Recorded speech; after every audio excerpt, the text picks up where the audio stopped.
नमस्कार, आप सभी का स्वागत है। हम लोग कर रहे हैं पीवाईक्यू के एमसीक्यू को और हम लोगों ने 2025 के 6 सेट्स को कंप्लीट कर लिया है। अब हम लोग शुरू करेंगे 2024 का और है ये set number 1। Let's start. Question number 1। When 2 ml of sodium hydroxide solution is added to few pieces of granulated zinc in a test tube and then warm, the reaction that occurs can be written in the form of a balanced chemical equation L। यानी कि यहाँ पर sodium hydroxide as a base है और zinc as a metal है। यानी कि metal का बेस के साथ जो रिएक्शन है उसके बारे में लिखना है। इस केस में आपको क्या बनेगा, एक साल्ट बनेगा और क्या बनेगा, हाइड्रोजन गैस बनेगा।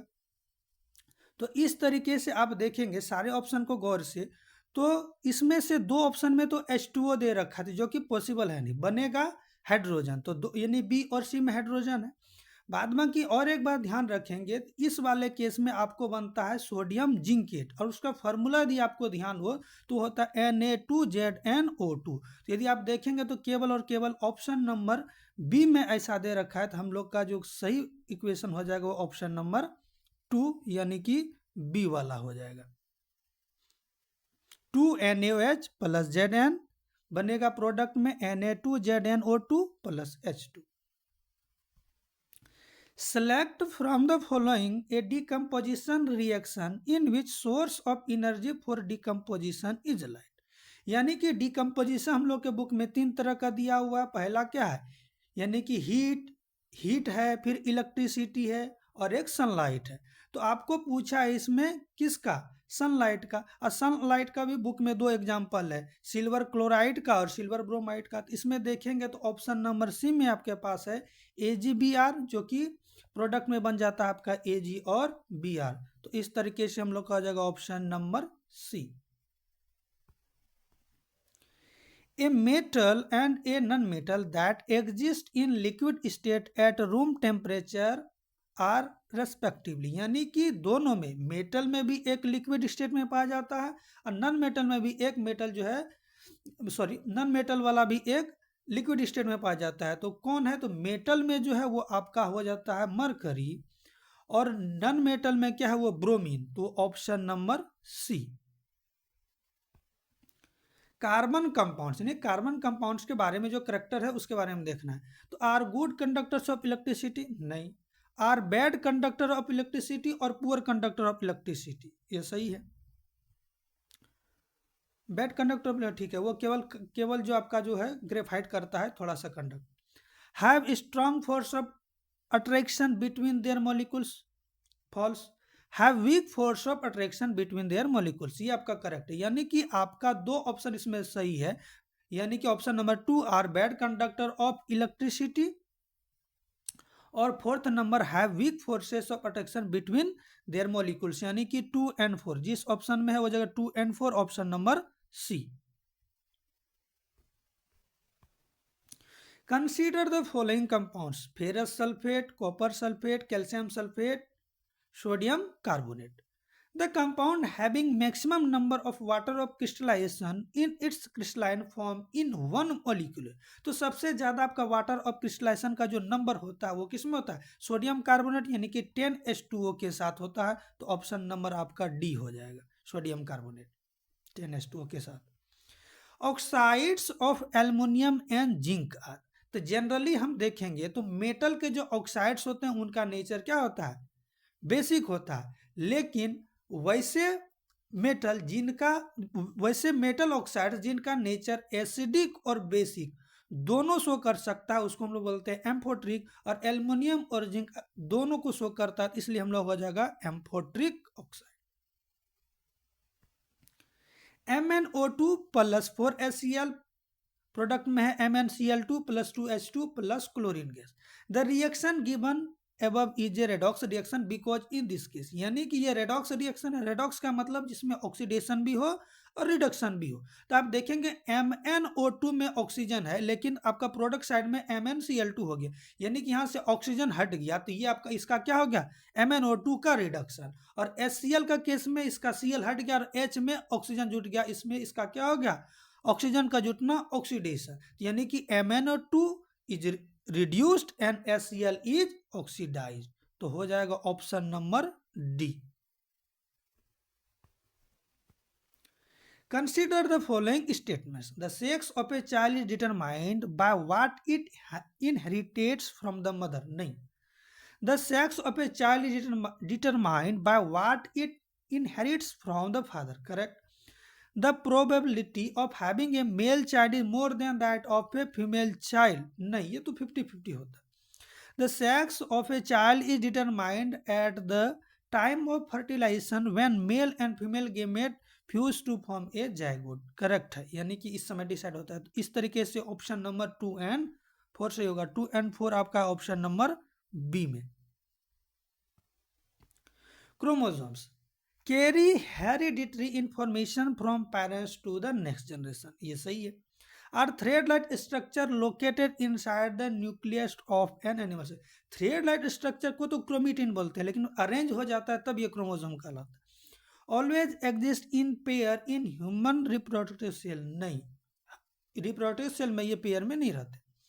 Are involves in the process of cell division, ये सही है। तो इस तरीके से आपका जो ऑप्शन आपका कौन हो जाएगा, ऑप्शन नंबर 1 एंड 4। 1 एंड 4 किस में है, option number D, 1 and 4। In a nerve cell, the site where the electrical impulse is converted into a chemical signal is known as। तो इलेक्ट्रिकल इम्पल्स जहां पर केमिकल सिग्नल में change हो जाता है वो जगह का नाम है आपका neuromuscular junction.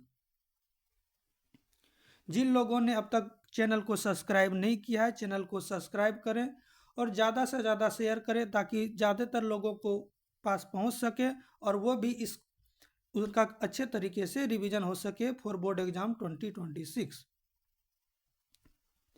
A stomata closes when it needs carbon dioxide for photosynthesis, नहीं, स्टोमेटा को जरूरत नहीं है। It needs carbon dioxide, it does not need carbon dioxide for photosynthesis. 11 इसमें है it does not need carbon dioxide for photosynthesis, ये statement आपका सही है। फर्स्ट वाले में तो क्या था, इट नीड्स कार्बन डाइऑक्साइड, नहीं, इसको जरूरत नहीं पड़ता है, तो 1 आपका क्या है, इनकरेक्ट है। लेकिन सेकंड वाला आप देखेंगे तो it does not need carbon dioxide for photosynthesis, ये सही स्टेटमेंट है। Water flows out of the guard cell, ये देखना है। फिर है water flows into the guard cell. तो इस तरीके से आप देखेंगे तो ऑप्शन नंबर 2 एंड 3 जो है water flows out of the guard cell, ये दोनों आपका स्टेटमेंट सही है। तो जो ऑप्शन 2 एंड 3 कहाँ है, तो option number C, option number C 2 and 3 ये आपको सही हो जाएगा।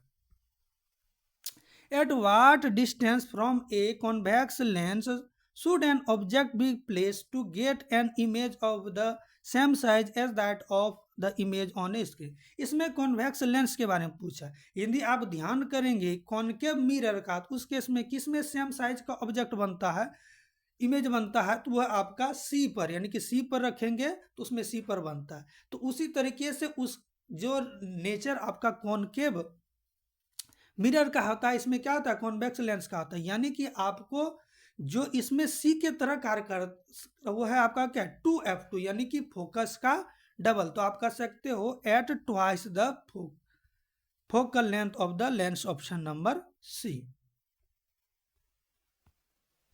The lens systems of human eye forms an image on a light sensitive screen which is called as, यानी कि जहां पर आपका इमेज बन रहा है वो कहां पर बन रहा है, तो रेटिना पर बन रहा है, option number D.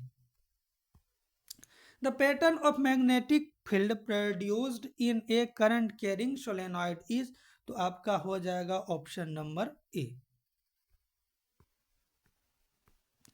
Identify the food chain in which the organism of the second trophic level are missing, यानी कि आपको ऐसा दिया हुआ है सीरीज जिसमें से आपको फर्स्ट में कौन रहेगा, प्रोड्यूसर, यानी कि प्राइमरी कंज्यूमर जिसमें कौन में मिसिंग है उसको फाइंड आउट करना है। तो ग्रास, गोट, लाइन, प्रोड्यूसर है इसमें कौन, ग्रास, ग्रास को खा लेगा कौन, गोट, तो इसमें तो है।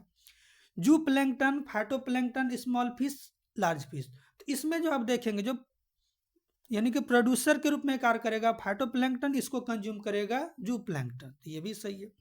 टाइगर ग्रास, स्नेक फ्रॉग, तो इसमें प्राइमरी जो प्रोड्यूसर जो है वो ग्रास, और ग्रास को कौन खाएगा, तो ग्रास को स्नेक फ्रॉग में और टाइगर में से कोई नहीं खाएगा, तो इसमें जो है आपका जो सेकंड ट्रॉपिक लेवल मिसिंग है। और लास्ट में देखेंगे तो ग्रास है, ग्रास को ग्रास ऊपर खा लेगा, तो इस तरीके से आप देखोगे तो option number C correct answer हो।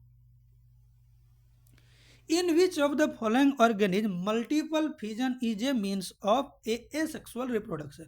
यानी कि सारे में तो एसेक्सुअल रिप्रोडक्शन ही हो रहा है, लेकिन किस में मल्टीपल फिजन हो रहा है, तो मल्टीपल फिजन आपका होता है प्लाज्मोडियम में, option number D. Hydrogen gas is not evolve when zinc reacts with nitric acid, correct statement है, ट्रू है। Nitric acid oxidize the hydrogen gas produced to water and itself get reduced, बिल्कुल सही है, क्योंकि nitric acid एक oxidising agent है। इस तरीके से ये क्या करता है, आपको जो हाइड्रोजन को ऑक्सीडाइज कर देता है, उसमें ऑक्सीजन जोड़ करके वो वाटर बन जाता है और खुद अपने आप किसी नाइट्रोजन के ऑक्साइड्स में रिड्यूस होता है। आप कह सकते हो NO के रूप में या N2O के रूप में या फिर NO2 के रूप में, किसी के रूप में भी पॉसिबल है। तो इस तरीके से both A and R R true and R is the correct explanation of A. Accumulation of harmful chemical is maximum in the organism at the highest trophic level of a food chain, बिल्कुल सही है, क्योंकि ये लगातार increase होते जाता है next level पर। Harmful chemicals are spread on the crops to protect them from disease and pest, ये बात भी सही है, यानी कि दोनों स्टेटमेंट तो आपका सही है, लेकिन ये इसका एक्सप्लेनेशन नहीं है कि ऐसा क्यों हो जा रहा है। The rate of breathing in aquatic organism is much faster than in terrestrial organism, ये ट्रू है।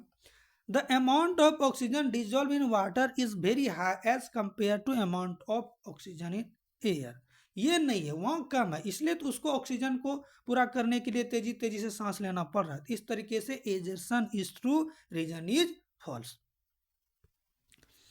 The rainbow is a natural spectrum of sunlight in the sky, true. Rainbow is formed in sky when the sun is overhead and water droplets are also present in air. तो overhead के condition में तो कभी नहीं बनेगा, जब भी rainbow formation होता है वो क्या होता है आपका अपोजिट डायरेक्शन में, जिधर सन है उसके अपोजिट डायरेक्शन में आपका रेनबो फॉर्मेशन होता है। इस तरीके से assertion is true, reason is false. तो इस तरीके से हम लोगों ने 20 MCQ कंप्लीट कर लिया है। तो वीडियो देखने के लिए धन्यवाद। इस तरीके से आप लोग चैप्टर का रिवीजन करते रहें ताकि आप लोग का अच्छा तैयारी हो सके। मिलते हैं नेक्स्ट वीडियो में। जय हिंद।